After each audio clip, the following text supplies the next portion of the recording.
கதையோட ஹெட்டிங் முதல் பரிசு.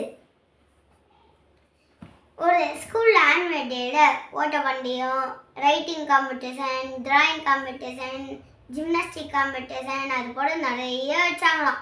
அதில் ஓட்டப்பந்தயம் 100 கிலோமீட்டர் வச்சாங்க. 100 கிலோமீட்டர் ஓட்டப்பந்தயம் 10 பேர் அதில் கலந்துக்கிட்டாங்களாம். அவங்க கோர்ட்டுக்கு முன்னாடி நின்னாங்களாம். பிரீத்தி மாஸ்டர் விசில் அடிச்சானா. ஓடி போனாங்களாம். அதில் ஒரு பையன் போய் ஃபஸ்ட்டு வாங்கிட்டானா. ரெண்டாவதாக ஒரு பையன் போனானா. மூணாவதாக ஒரு பையன் போனானா. அவ்வளோதான், 3rd ப்ரைஸோட ஓவர். மிச்சம் இருக்கிற 7 பேருமே ரொம்ப வருத்தப்பட்டாங்களாம். நம்ம ஜெயிக்காமல் விட்டோமே அப்படின்னு ரொம்ப வருத்தப்பட்டாங்க. இப்போ மாதிரி ஆனுவல் டே வந்துச்சான். ஆனுவல் டே வந்தோன்னா அவங்களுக்கெல்லாம் ப்ரைஸ் கொடுத்தாங்க. பிரீத்தி மாஸ்டர் மேடையில் ஏறி சொன்னாராம், எல்லாருமே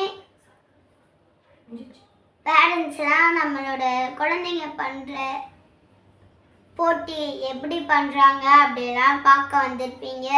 சில பேரோட பேரண்ட்ஸ் குழந்தைங்க ப்ரைஸ் வாங்கியிருப்பாங்க. சில பேரோட பேரண்ட்ஸ் குழந்தைங்க வாங்கியிருக்க மாட்டாங்க. அதனால் அந்த ப்ரைஸ் வாங்காதவங்க தோல்வி அடைஞ்சவங்க அப்படின்னு நினைக்காதீங்க.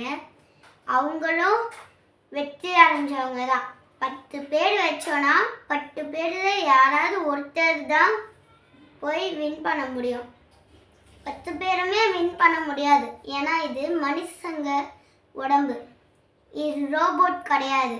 அதனால் 1 இன்ச்சு கம்மியாக அவங்க இருப்பாங்க. ஆனால் போக போக அவங்க தான் ஃபஸ்ட் ப்ரைஸ் வாங்குவாங்க. அதனால் கொஞ்சம் இம்ப்ரூவிங் பண்ணியிருப்பாங்க அவங்க. புரியுதா? அதனால் யாருமே இந்த உலகத்தில் தோல்வி அடைஞ்சவங்க கிடையாது. எப்போவுமே வெற்றி அடைவாங்க.